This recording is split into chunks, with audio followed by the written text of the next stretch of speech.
The International War Crimes Court is set to investigate outbreaks of violence in Burundi that has killed over 400 people and continues to force hundreds of thousands to flee abroad since the political crisis erupted 1 year ago.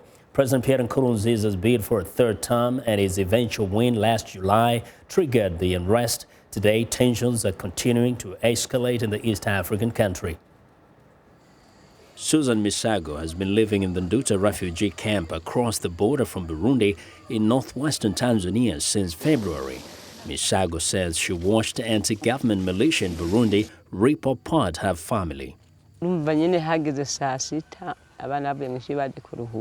It was midday and the children had come from school. They found us at home. I went to the kitchen to look for food to feed the children, and minutes later some soldiers arrived and circled the plot and then came and killed my children and slit my husband's throat. Misago is one of around 135,000 Burundian refugees in the refugee camp who have escaped horrors at home.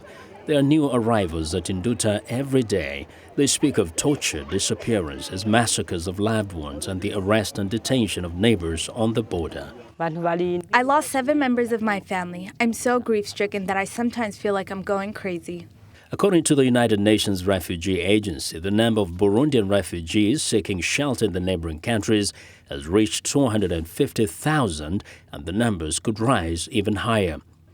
Manasseh Gahungu arrived at Nduta camp a few months ago with his wife and son. He says he was arrested by pro-government forces that killed his 3 brothers.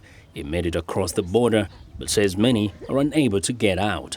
They would pick people up and then put them in jail, and at night they would take some of them and go kill them. The UN agency and its partners are struggling to provide the much-needed life-saving services to the refugees.